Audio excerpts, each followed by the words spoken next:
Alright, the others are definitely missing out. It's time for some motherfucking content.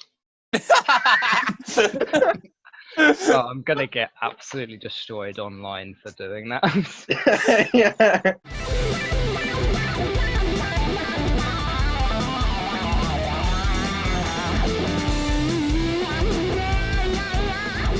Hello everybody and welcome to another Red Rose cast. You may think, why are we doing another one so suddenly? Well, over the last week of filming the other one, more and more information has come out about RWBY Volume 8 and maybe we're going forward. So we're all here to break it down. I'm here with Harry, Steve, and our returning special guest from What Dimension, Matt. I'm back once again. Yeah, You can't get rid of me. him. Yeah, he's been in the Zoom call this whole time. We're just kind of... We haven't I found bloody the hope button. not. I'm gonna say, you do not want to know what's been happening recently. Right, so... I'm kidding. I'm kidding. So we'll start off with, obviously last week was the whole San Diego Comic-Con at home thing. And during that, Rooster Teeth actually did a little panel. Yeah. Going over their little things that they said. And one of the things that was talked about was in itself RWBY. And Barbara brought up from a fan question, it brought up that the theme of Volume 8, especially for Yang's sake, was distrust.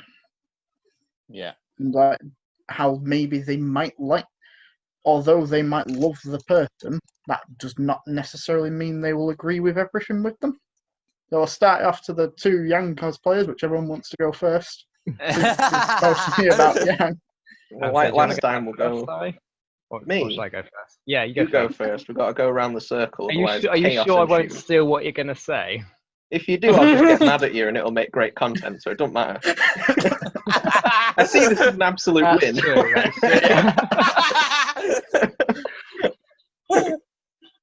Yeah, so considering even like the whole distrust thing was even before Volume 8, it was quite prevalent in Volume 7 as well, because there was a lot of, from all sides, not telling the full truth. Ironwood lying about the new CCT being ready. RWBY obviously not telling the full truth when it came to the relic. And of course, which, may be protecting people to begin with. But as soon as someone finds out, they're not going to be happy. I mean, the thing we were discussing last time in regards to this can't be a volume of just fights. I think this is where it's going to kind of play in. So it's going to be 50% fights, 50% people arguing with each other, most likely. I saw some a fair amount of people on Twitter saying about how it might be the case that there's either RWBY or Yang might get more of an antagonistic role to the other one. Multiple people bring up that in the past volume, Yang seems to have kind of steered away from, because obviously during Volume 6, she really wasn't very happy with Ozpin, with the lying. The constant theme is no more lies and half-truths. Yes. So that, even through the beginning of Volume 7, it was like that bit from Chapter 3 where she's like, how does Oscar feel about this, about not telling Ironwood the whole truth? And then a couple of people pointing out that she's a little bit of a hypocrite. The main thing being that no one apart from her and maybe Crow know that she's the Spring Maiden. So it's kind of a lot of that sort of, you're going to have people on both sides being very distrustful, and I do understand why that is the prevalent theme of this one. Yeah, I agree with everything you're saying, and you didn't take what I was going to say, so good job. That's good. I don't have much to say on it, in all honesty. I just think that, in general, it's quite an interesting theme. I quite like the idea that they're going with it, and think just in quite a general sense, distrust, to me, in other things I've watched, played, whatever the hell, has always been pretty cool and has always had very interesting consequences going towards it. Because lies are good to like protect people and certain things like that, but it's always how do the people feel when they actually learn the proper truth? Because it doesn't matter whether it's a good truth or a bad truth. The truth is the truth. I think it's going to be really awesome.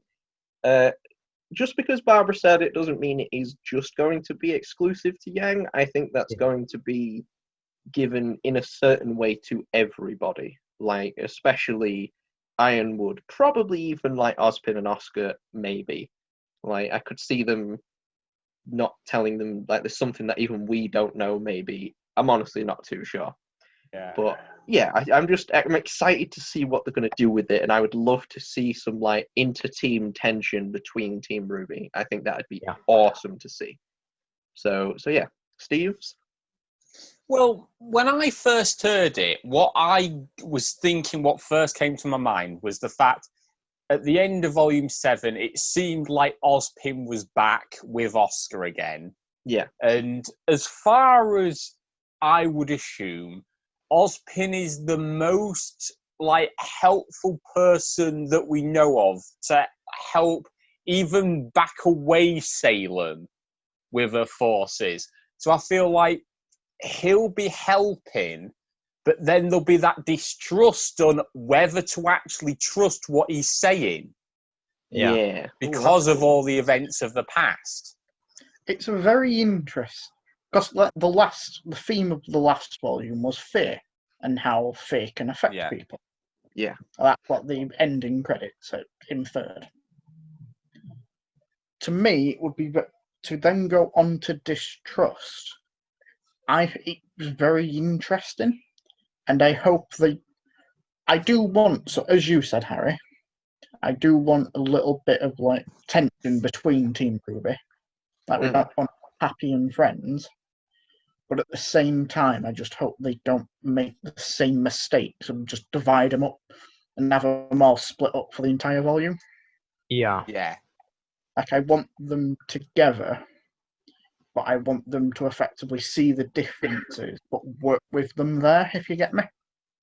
You want them together, or you want them together, like as a big. And it's like that. I want to see how distrust as well will effectively work into Team RWBY Atlas as well. Because like Team RWBY are like one of the best shots at defeating Salem. Yeah. Or like hell, they're the title characters, so it would be very inferred that they are. But the number one force that could help them are currently hunting them down as well. Well, these include like Winter with Weiss. It might cause a lot more distrust due to circumstance as well. Oh yeah, definitely, yeah. That's actually a good point. I didn't even think about that, because like I don't want to say Winter almost like she doesn't betray Team RWBY, but she allies with Atlas and Ironwood at the end. Yeah. So that's quite an interesting way to look at it. It's quite often when you've got that level of fear, you tend to you see it in obviously. I'm not going to go into specifics, but politics in real life. When you get one massive thing to fit, don't worry. I'm not going anywhere too. But when you get a certain level of fear for like one big kind of enemy, I guess. So in this case, being Salem, when that goes through, is there long enough, you'll also start to kind of wonder, like you'll start turning that kind of that will kind of lead into paranoia, which will then turn kind of to your friends and stuff, or to people but a bit closer, and then that leads into Salem's kind of tactic of getting, obviously not only having the overwhelming physical force and presence, but also the way to divide everyone and tear them apart, as in the volume 3, one of the volume 3s. Yeah. I'd say, is it obvious that I've been listening to the soundtracks a lot today? Oh, I wonder why. Maybe because one got released on the day of recording, which we were just given away. But Yeah. yeah, go buy it. It's good. I think I ain't actually got it yet, but yeah. Go get it on Google, because it's twice as expensive on iTunes for some reasons. It's 15 quid on iTunes as opposed to like 8 on Google Play. That's Apple for you. Yeah. It's people who have Apple products have double the privilege. So, not only that was spoken about at the SDCC panel. I want to keep saying SDC because it's Ginny Dust Party. Got to add the extra C. So not only that, we also got our very first sneak peek into Volume 8, and it was a really awesome scene. Very short, very sweet. It was really awesome, and we're going to deep dive that right now because I think there's a lot to mine from it. So we'll go around the circle, the other way round, I think, because we've started at a different point. Steve, what did you think about in general, and what did you notice, or anything you want to bring up?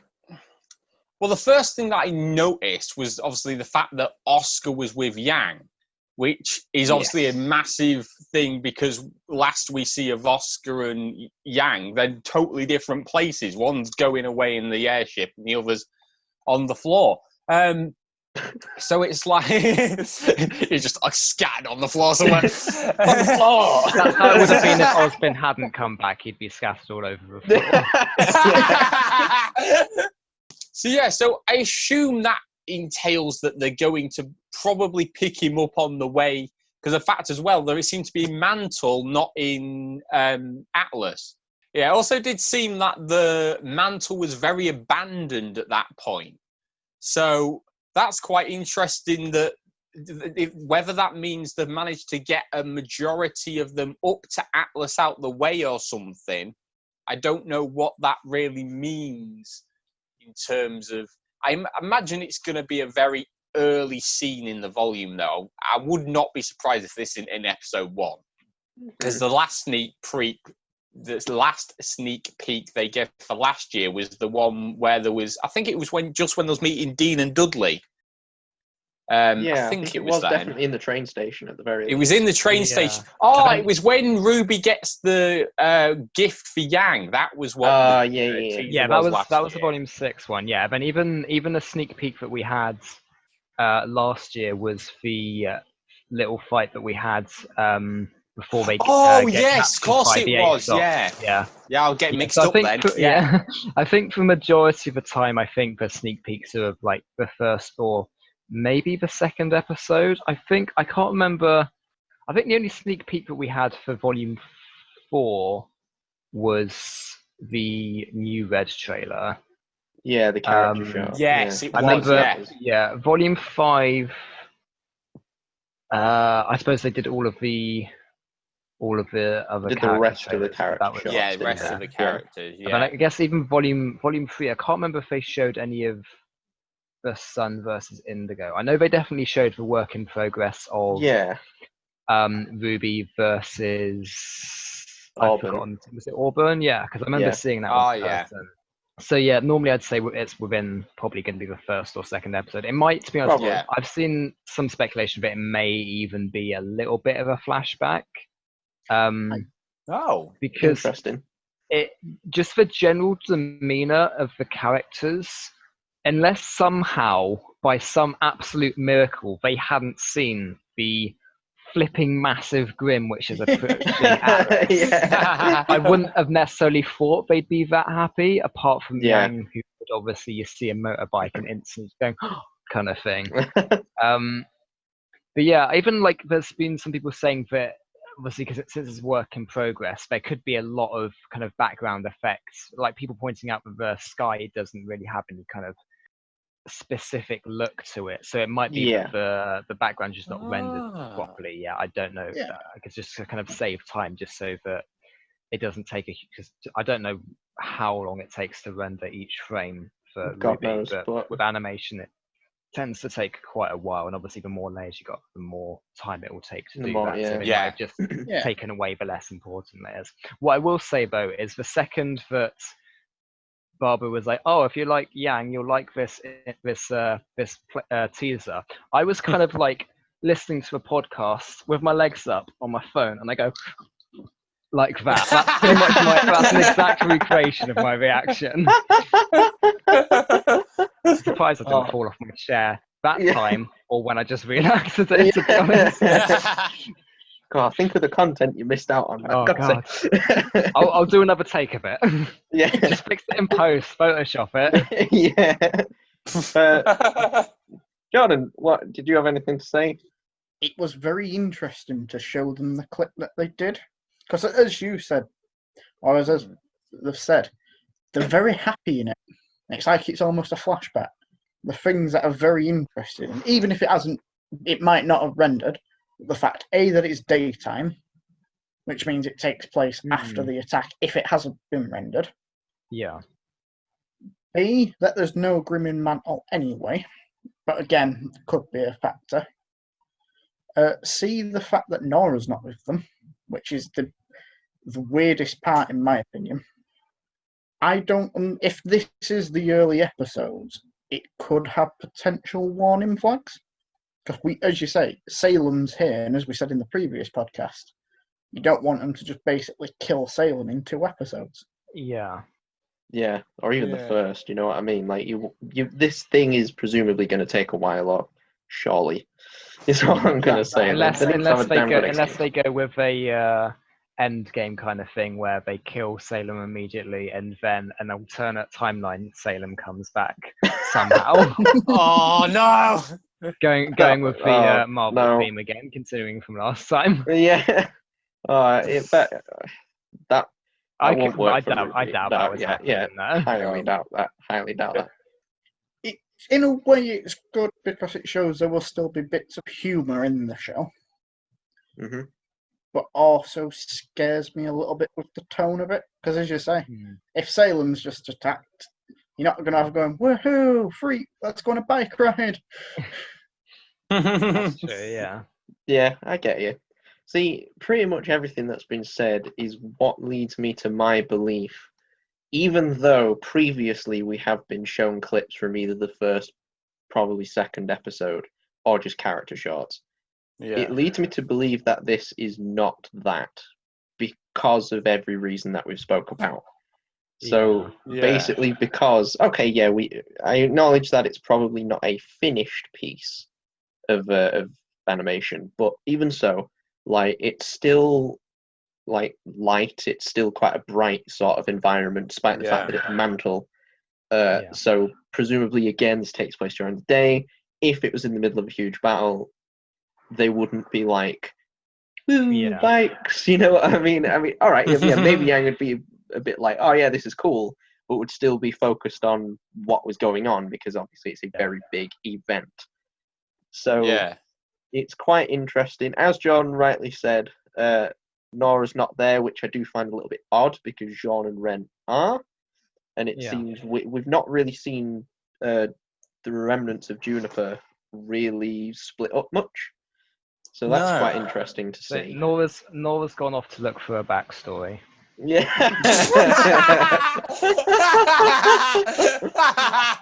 Yeah, so there's quite a few things in it that on surface it looks like a very nice happy scene, but then you dig deep and it's like, that doesn't fit the tone. That seems really weird. Why is that? Yeah.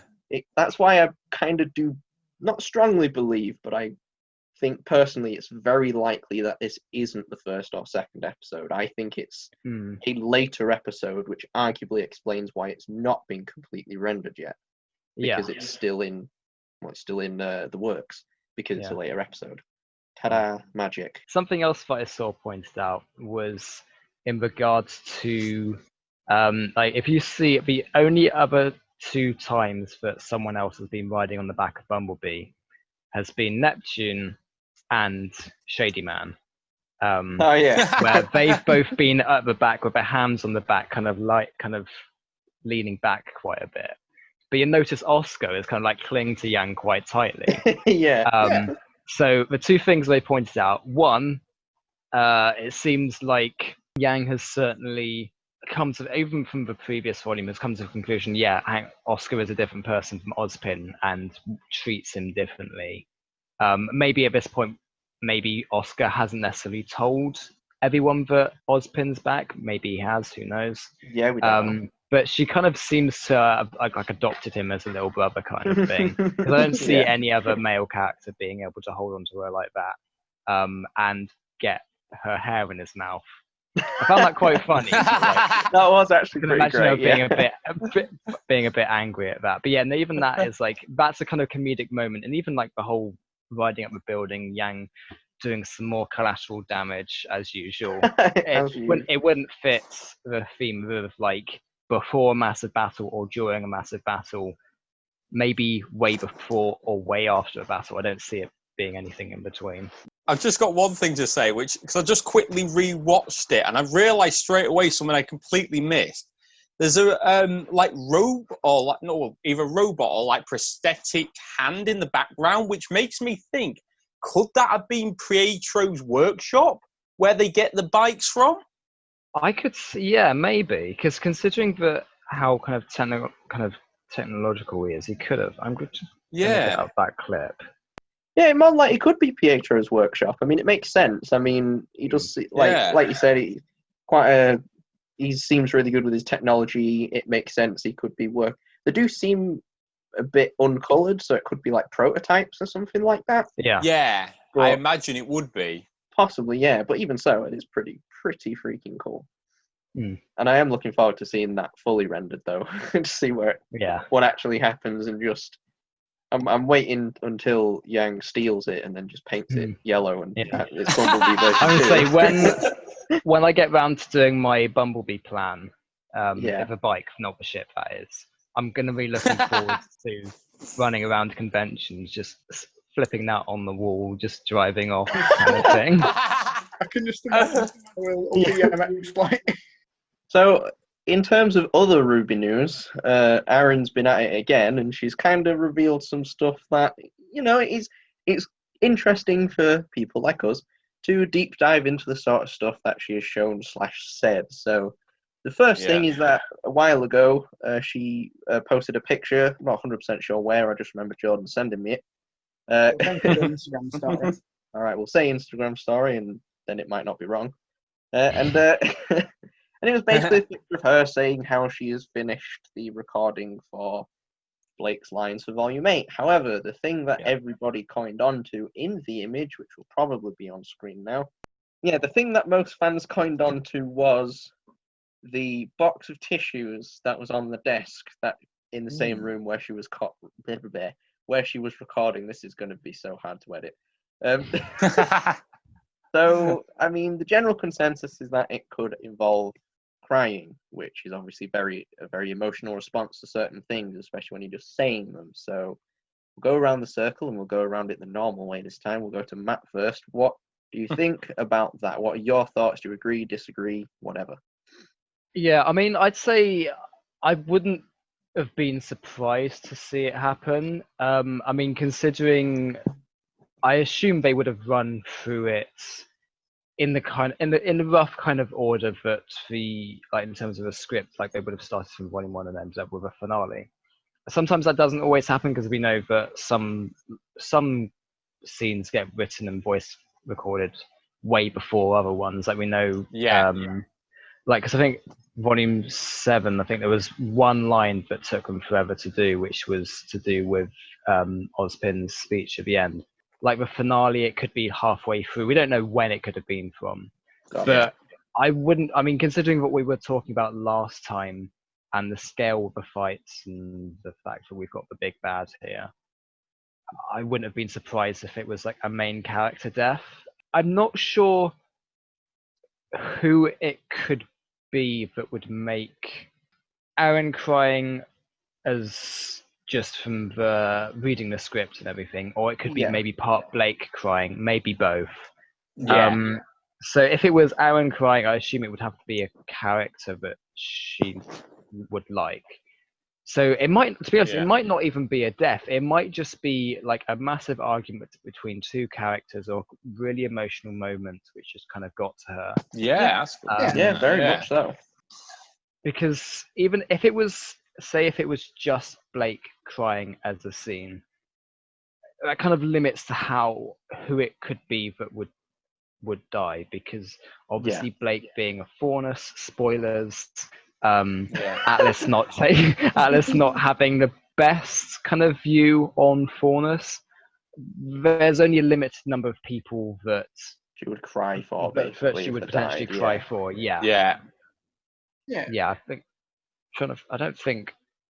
So I'd probably say either either a big death, maybe Pietro, or I'm trying to think who she's really interacted with apart from that.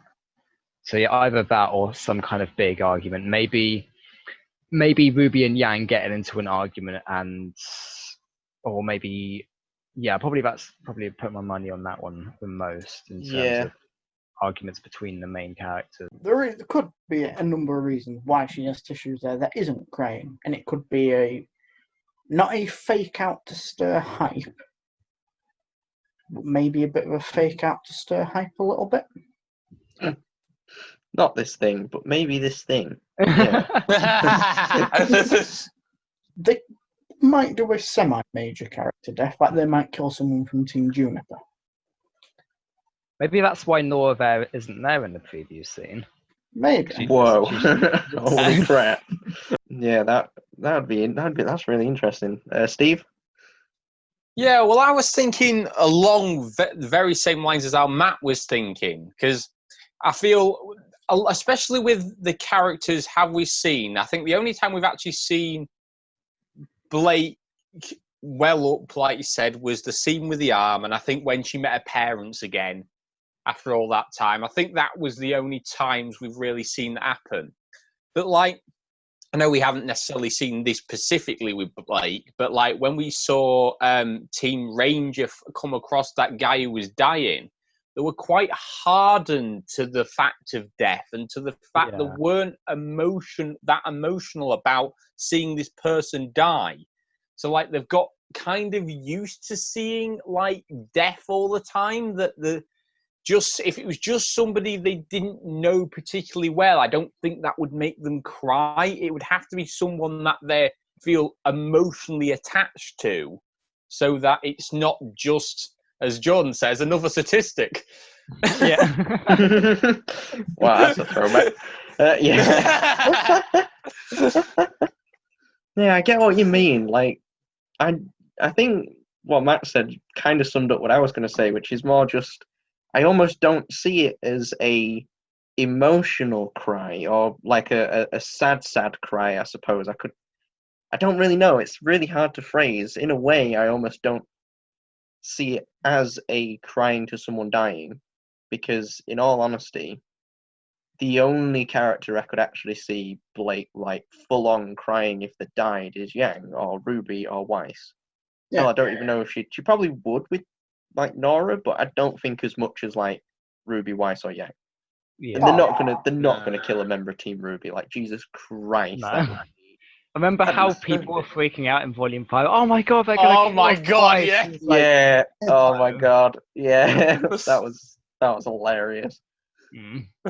I think, if I remember correctly, I don't actually 100% remember where exactly this is from, because it's been ages since I've watched RWBY, which I feel very bad about admitting.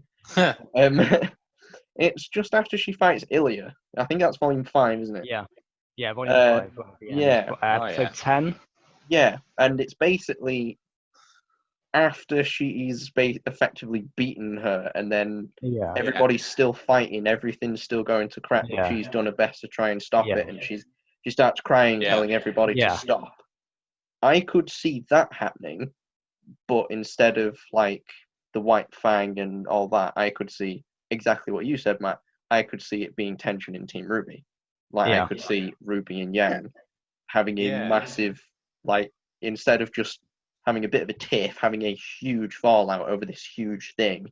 And Blake could be like, oh my god, I can't deal with this. I can't see my best friends fighting, sort of thing. And that could be something about it. Yeah. Maybe she just stood on a bit of Lego in the middle of the night. We don't know. Maybe that's the point where Yang reveals or lets slip that Raven is actually the maiden. And then maybe like she gets angry at RWBY for not immediately telling the full truth, like Yang was kind of wanting to, and then RWBY kind of says, "Oh, why didn't you tell us the truth about Raven straight away?" And then that might kind of kickstart everything together. It might almost not be crying, like you said, Matt. It could just be Aaron herself getting a bit emotional about the script or something like that. We honestly don't know. As even Jordan said, it might just be a little bit of a throw off for people to people like us to deep dive into when there's actually no real meaning behind it. Who knows? Or it could be something that we've not brought up at all. Maybe that it's tears of happiness. Maybe. Could be. That's Could actually be, yeah. a very good point, which clearly shows that we are negative empaths because we only think about negative things. Yeah, tears of joy, but we're not even going to go into that because it's boring. Because it's boring and it's too wholesome, and we Yeah. don't want it. And the other thing she's said and therefore alluded to that we can deep dive is in a recent, I believe it was a live stream. Yeah. She let slip that her voice was quite coarse and quite gone because she's been screaming a lot during recording sessions. Yeah. Now, again, that is a lot to think about. It's for the exact same reason as the tissue box, basically. Yeah. What the hell does that mean? It could mean loads of different things. But what do we all think? Because that's kind of what we're here for. Steve, what are you thinking? They wouldn't use her for any other character than Blake, would they? Because that's what I'd seen other people theorizing. Oh, they'll just use her for, like, I don't know, I think it was just like general people in the background because they need voices for people. I was just like, that does tend to happen. they're not going to use Aaron It does. for random people. Yeah, I don't think they've ever done that with any of the main cast, to be fair. No. No. So It'd be too confusing. It would. yeah, it would be, exactly. So I'm fairly certain that it will be Blake that's screaming at something, but I mean, it's the same as the crying. It could be so many different things why she could be screaming, because I guess because you just told us it's screaming, it don't necessarily mean it's like screaming in pain. It could be more like screaming to somebody, like warning them, sort of stuff. Oh, yeah. It's so vague even though it's screaming, what it could actually be. If it was something like screaming when she dies, or when something really bad happens in a way, yeah, surely to God she wouldn't have a job for saying I've been screaming. Yeah. If you get what I mean. Yeah. NDAs, mate. NDAs. Well, they would have muted it. Yeah. Like surely they would. Like surely after saying that on the live stream, she would get a call and saying, "Well done, you've just spoiled the entire volume." I mean, she might have done. yeah. Whoa, mate. I surely to God do not think she would have gone that far with it. And to me, again, it could almost be a little bit of not a fake out. Because if you hear the word screaming, everyone thinks, oh, someone dies then. Yeah. But what if someone died, but they're secretly brought back to life? A little bit like what happened with Weiss in Volume 5. Yeah. Severely injured, but healed. Yeah. I could see that, to be honest with you. It is important that she said that, but I think it's one of them like panel questions that they give that answer. Yeah. We think it means something, and it could mean something entirely different. I mean, my kind of thoughts on it are that, I think that's a very good point. It might not be screams of pain. It might be shouting out to someone because, again, scale of a battle. There's probably going to be people way far away from each other. Oh, yeah. And also, because we've not really heard a huge amount of particular screaming from the main cast. Aside from the odd moment, so Yang charging Adam in Volume 3. Yeah. Oh, yeah. And then hearing bits and pieces wherever. So it could potentially be that she's maybe not used to it and they're having to do a bunch of different takes of just one scream, or they're doing slight variations to see what works. So I could see it maybe being one of those two. I mean, maybe not necessarily a death, but something that I remember us mentioning last time in regards to the silverfish grim. Perhaps with the whole idea of everything swarming, I'm just thinking the one Indiana Jones movie, which we don't talk about, the bit with all the ants swarming in the guy's face down his mouth. That's kind a of thing. great scene. Maybe something a little bit like that with with the grim silverfish, just kind of covers everything. What's wrong with Kingdom of the Crystal Skull? Shut up, John. I'm not even going to answer that one. To be honest, I almost see it as like, I think at the time I was like, holy shit, that could kind of mean a hell of a lot. But now that I've almost thought about it a little bit more, I'm almost like, if it's not actually that big of a deal that she said it, maybe it's not actually that big of a deal. Like, so Yeah. maybe we are, I know we have literally brought it up, but maybe we are slightly overthinking it, I guess. As far as we know, it could just be maybe she's done, because there's going to be a lot of combat, maybe she's done a lot of, like, combat screeches. And I know it sounds a bit silly, but, you know, even stuff I know like... what you mean. Yeah. No, that's actually a good point, that. Yeah, even stuff like, rare, you know what I mean? And like, yeah, you know, stuff like that. Doing that for quite a long time would, you know, take its toll, I suppose. So who knows really what it could be? It's there again. It's a difficult one to pin down to something that we could see it happening. I think in a way, something that we have said probably encompasses like the reasoning for it is what I think. But who knows at the end of the day? Like, that's all this part really is. She's said all this stuff, or she's shown this stuff. God knows what it means. Like, who freaking knows? But you know, She's maybe just trolling everybody. Oh, Yeah, it's either a massive troll or she's done a massive spoiler and the cat's out of the bag. It's all right. I've muted him. He can't do that again. Volume 8 is gonna be hectic no matter what happens. Yeah, I was gonna say I reckon it could potentially be another one of the best volumes, if if a lot of the points we brought up in terms of like the improvements of writing, various other things we mentioned last week, I reckon it has the potential to be pretty good. Exactly, Yeah, because they exactly, brought in a lot of good stuff for 7, but didn't like completely nail it. Hopefully they do it this time because they've had more time to work on it and everything else in between. So we have high hopes here at the Fractured Moon Network. We have high hopes. Yeah. Right then, I think it's time for the outro. We all ready? Because apparently we all have shit to say now. Thanks a lot for watching, guys. Remember, drop a like. Leave a comment. Subscribes are always appreciated. And don't forget to ring the notification bell to hear about our latest videos every Wednesday. and I'll say something too. I smell pennies.